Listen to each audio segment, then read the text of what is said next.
The Midwest is flat. I know this because I grew up there. But I was driving through Nebraska a couple months ago and thought to myself, Nebraska isn't really that flat. Compared to my home state of Illinois, Nebraska seems to have fewer hills, but the hills there seem steeper. So, all in all, which is flatter? Is there a nice, straightforward mathematical answer? And while we're at it, what state in the whole US is flattest?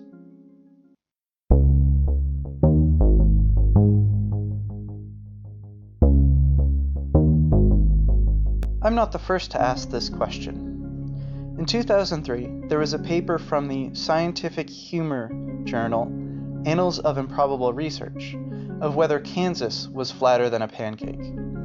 After visiting IHOP for a pancake and boldly defying the signs saying no food or drink in the lab, researchers took a cross-section of the pancake, compared it to elevation measurements of Kansas, and found this to be true.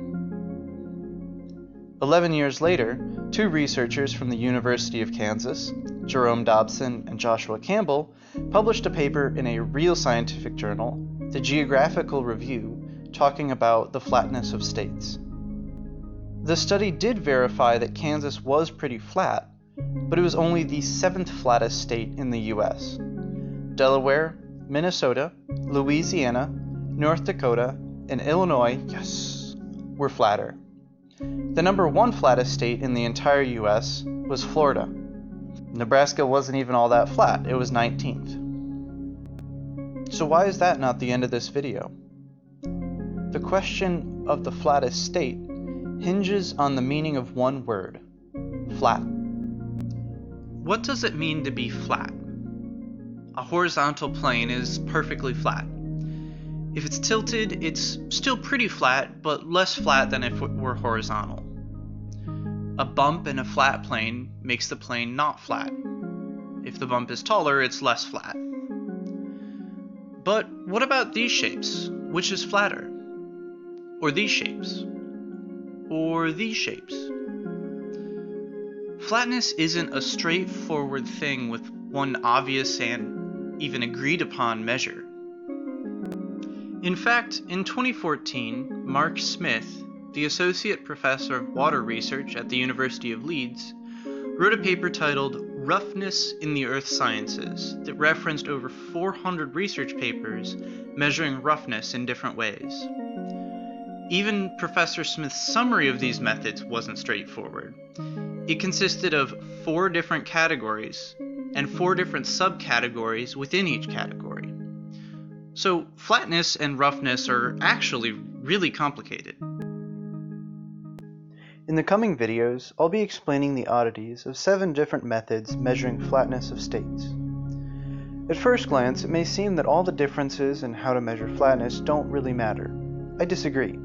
I think there's a wealth of beauty and detail these measures will lead us to, and I'm making this series to prove it. The first is about the University of Kansas flatness paper, the weird things they did, and why Nevada shouldn't be the 9th flattest state. Number 2 is the difference in elevation between the highest point and lowest point in the state. Number 3 is the standard deviation, how spread out elevation is.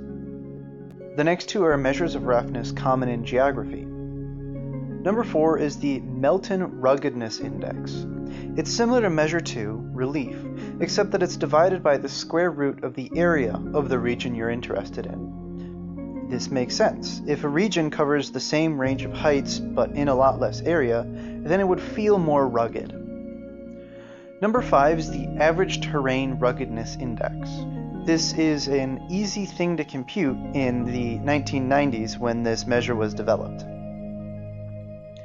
Numbers 6 and 7 are primarily mathematical, for lack of a better word. Number 6 is average slope.